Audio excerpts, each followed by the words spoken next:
안녕하세요. 노후의 미덕입니다. 지금 이 순간 여러분의 위장에서는 놀라운 일이 벌어지고 있습니다. 혹시 최근에 이런 생각을 해보신 적 있나요? 예전엔 뭘 먹어도 괜찮았는데 요즘엔 조금만 먹어도 속이 더부룩하고 불편해. 제가 오늘 들려드릴 이야기는 여러분의 상식을 완전히 뒤바꿀 것입니다.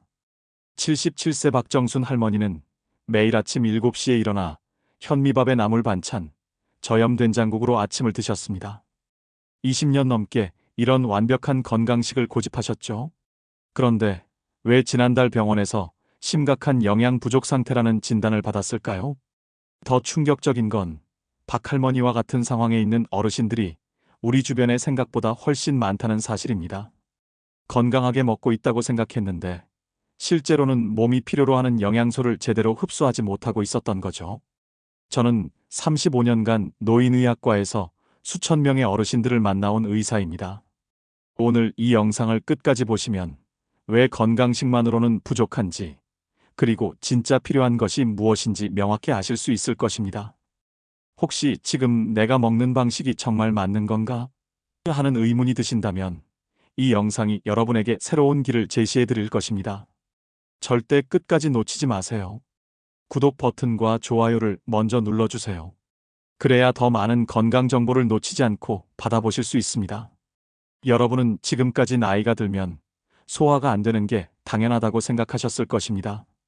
하지만 이것은 반만 맞는 이야기입니다. 정확히 말하면 나이가 들면서 우리 몸의 소화 시스템이 변하는 것은 맞지만 그렇다고 해서 소화 문제를 그냥 받아들여야 한다는 뜻은 아닙니다. 제 환자 중 한 분인 82세 김영철 할아버지 이야기를 들려드리겠습니다. 할아버지는 작년 여름부터 갑자기 식욕이 떨어지기 시작했습니다. 뭘 먹어도 체하는 것 같아서 먹기가 무서워요라고 하시더군요. 가족들은 나이가 들어서 그런 거야라며 대수롭지 않게 여겼습니다. 그런데 3개월 후 할아버지의 체중이 10kg이나 빠졌습니다. 혈액 검사 결과 심각한 단백질 부족 상태였고 근육량도 현저히 감소했습니다. 이때 가족들은 깨달았습니다. 단순히 나이 탓이 아니었다는 것을요. 사실 60세 이후부터 우리 몸에서는 놀라운 변화가 일어납니다. 위에서 분비되는 위산의 양이 매년 조금씩 줄어들고 소화를 돕는 효소들의 활동도 점점 둔화됩니다. 70대가 되면 젊었을 때보다 소화 능력이 절반 이하로 떨어지기도 합니다. 그렇다면 이런 변화를 어떻게 받아들여야 할까요? 그냥 포기하고 살아야 할까요? 절대 그렇지 않습니다. 올바른 방법을 알고 실천한다면 나이가 들어도 충분히 건강한 소화 기능을 유지할 수 있습니다. 김영철 할아버지도 올바른 식습관을 실천한 지 6개월 만에 놀라운 변화를 경험했습니다. 지금은 다시 맛있게 드시고 체중도 정상으로 돌아왔습니다. 의사 선생님, 저는 평생 건강하게 먹으려고 노력했는데 왜 이렇게 됐을까요? 이것은 제가 진료실에서 가장 많이 듣는 질문 중 하나입니다. 많은 분들이 자신은 건강한 식단을 유지하고 있다고 생각하지만 실제로는 나이에 맞지 않는 방식으로 식사하고 계신 경우가 많습니다. 예를 들어 74세 이미숙 할머니는 매일 거친 현미밥과 생야채 샐러드를 드셨습니다. 섬유질이 몸에 좋다고 해서요라고 하시더군요. 하지만 문제는 나이가 들면서 이런 거친 음식들을 소화하는 능력이 떨어진다는 것입니다. 젊을 때는 문제 없었던 음식들이 이제는 오히려 부담이 되어 소화불량을 일으키고 결국 필요한 영양소를 제대로 흡수하지 못하게 만든 것이죠. 할머니는 건강해지려고 노력했지만 결과적으로는 영양 결핍 상태가 되었습니다. 여기서 중요한 것은 건강한 음식과 나에게 맞는 음식은 다를 수 있다는 점입니다. 아무리 영양가가 높은 음식이라도 내 몸이 제대로 소화하고 흡수할 수 없다면 의미가 없습니다. 우리나라 65세 이상 노인 중 약 30%가 단백질 부족 상태라는 통계가 있습니다. 칼슘 부족은 40%, 비타민 B12 부족은 무려 50%에 달합니다. 이들 대부분이 나는 건강하게 먹고 있다고 생각하고 있다는 점이 더욱 안타깝습니다. 그렇다면 무엇이 문제일까요? 바로 우리가 젊었을 때의 기준으로 계속 음식을 선택하고 있기 때문입니다. 70세의 소화 시스템은 30세와 완전히 다릅니다. 이제는 새로운 기준이 필요한 시점입니다. 잠깐, 혹시 지금 이런 생각이 드시나요? 그래도 나는 아직 괜찮아. 큰 문제 없이 잘 지내고 있는데. 하지만 소화 문제는 조용한 도둑과 같습니다. 처음에는 작은 불편함으로 시작되지만 시간이 지나면서 점점 심각한 건강 문제로 발전할 수 있습니다. 79세 최순자 할머니의 경우를 보겠습니다. 할머니는 몇 년 전부터 밥만 먹으면 속이 더부룩해서 불편하다고 하셨습니다. 처음에는 소화제 한두 알로 해결됐죠. 그런데 점점 증상이 심해지더니 급기야 식사량이 평소의 절반으로 줄어들었습니다. 배가 고픈데도 먹기가 싫어요. 먹으면 괴로워서요. 할머니의 이런 말씀을 듣고 얼마나 마음이 아팠는지 모릅니다. 음식은 단순히 영양을 공급하는 것이 아니라 삶의 즐거움이기도 한데 그 즐거움을 잃어버리신 것이죠. 더 심각한 것은 이런 상황이 악순환을 만든다는 점입니다. 소화가 안 되니까 적게 먹게 되고 적게 먹으니까 영양 부족 상태가 되고 영양이 부족하니까 소화 기능이 더욱 떨어지는 것입니다. 실제로 연구에 따르면 만 65세 이후 체중이 계속 감소하는 어르신들의 사망률이 체중을 잘 유지하는 분들보다 2배 이상 높다고 합니다. 이것은 단순히 마른 것이 문제가 아니라 영양 결핍이 전반적인 건강 상태를 악화시키기 때문입니다. 하지만 다행히 최순자 할머니는 올바른 방법을 알고 실천한 후 6개월 만에 다시 맛있게 드실 수 있게 되었습니다. 요즘엔 밥 먹는 시간이 기다려져요라고 하시는 할머니의 환한 웃음을 보니 정말 보람이 느껴졌습니다. 그렇다면 구체적으로 우리 몸에서는 어떤 일이 벌어지고 있는 걸까요? 나이가 들면서 가장 먼저 변화하는 것은 위산 분비량입니다.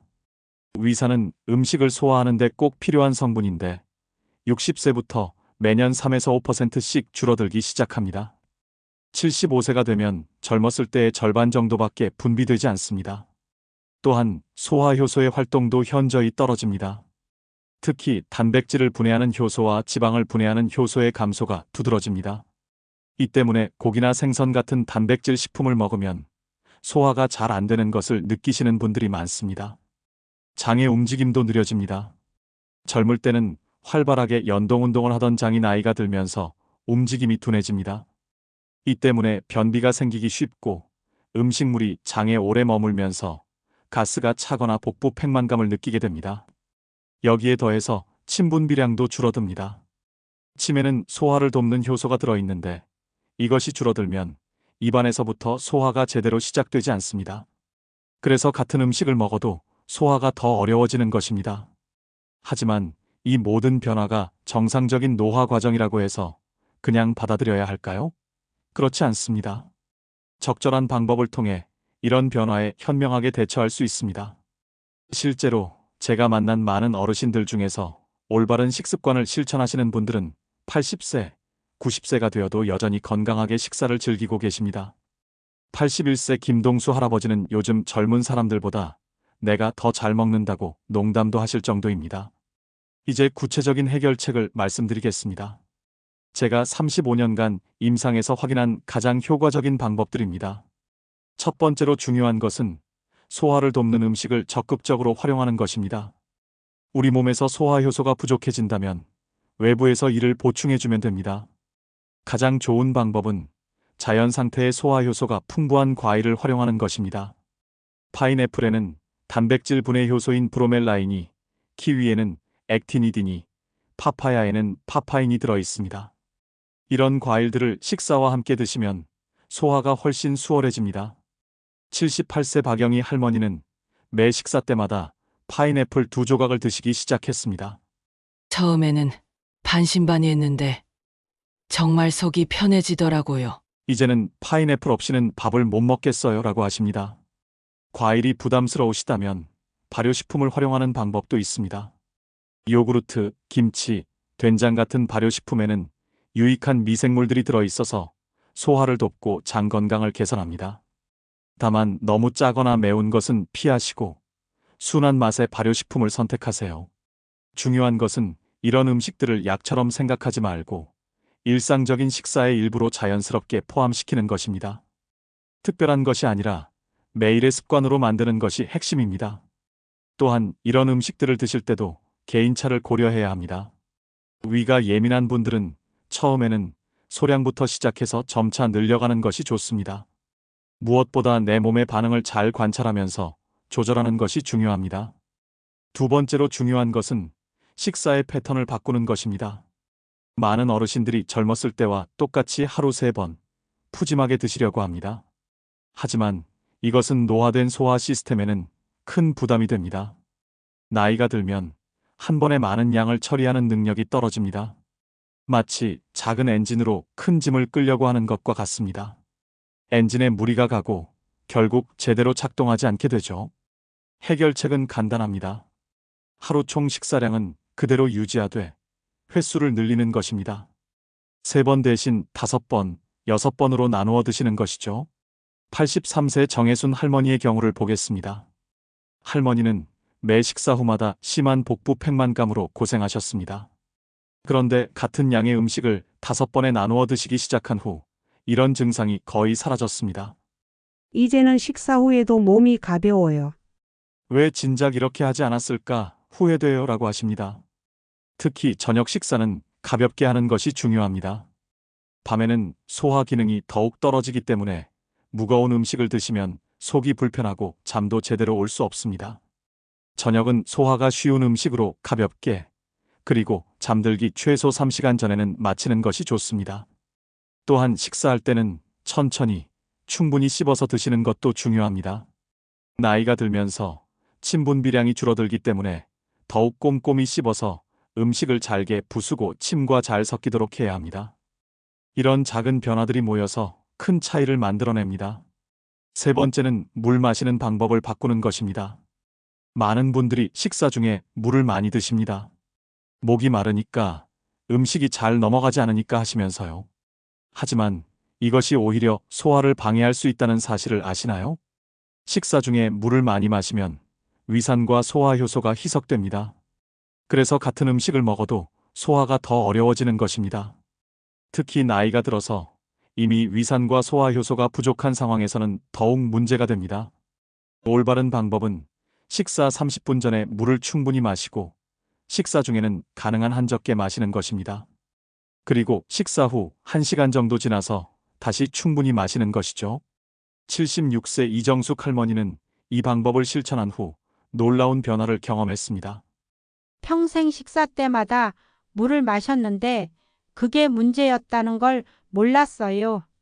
이제는 소화가 훨씬 편해졌어요 라고 하십니다. 식사 전에 따뜻한 물이나 생강차를 한 잔 마시는 것도 좋은 방법입니다. 이는 소화 시스템을 깨우고 활성화하는 데 도움이 됩니다. 반대로 차가운 음료는 소화 기능을 둔화시키므로 피하는 것이 좋습니다. 하루 총 수분 섭취량은 줄이지 않습니다. 여전히 충분한 양의 물을 마셔야 하지만 그 타이밍을 조절하는 것이 핵심입니다.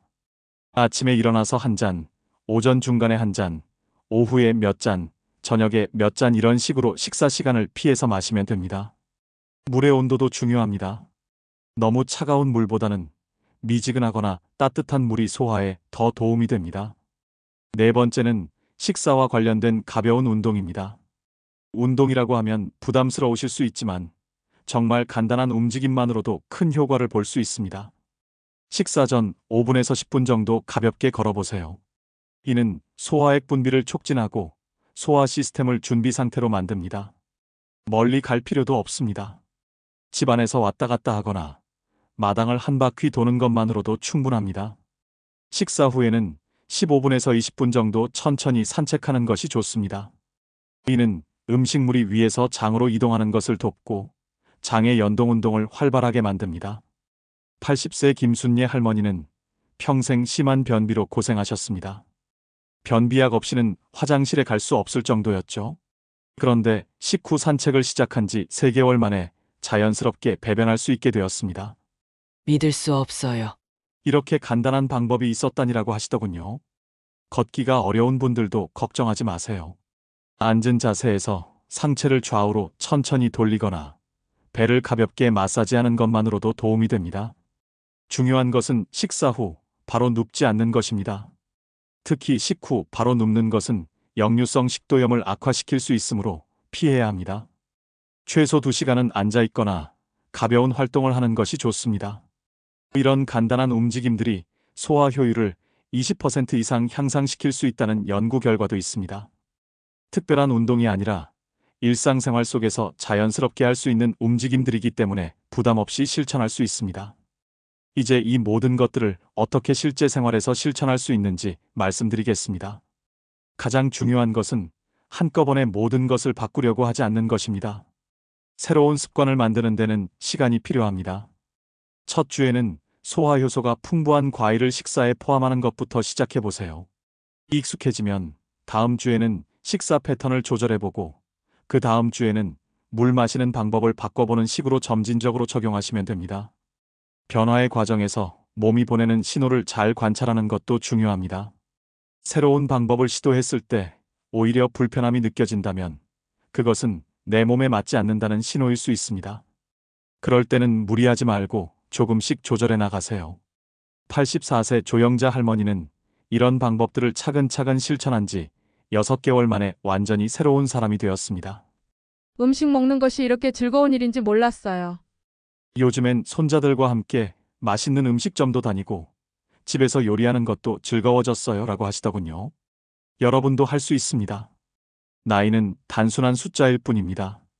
올바른 방법을 알고 꾸준히 실천한다면 80세든 90세든 건강하고 맛있는 식사를 즐길 수 있습니다.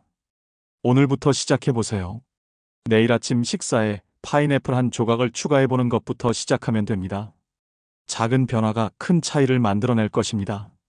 이 영상이 도움이 되셨다면 구독과 좋아요, 그리고 주변 분들과의 공유 부탁드립니다. 더 많은 분들이 건강한 노년을 보낼 수 있도록 함께 도와주세요. 다음 영상에서는 노년기 면역력 강화의 비밀에 대해 알려드리겠습니다. 건강한 하루 보내세요. 노후의 미덕이었습니다.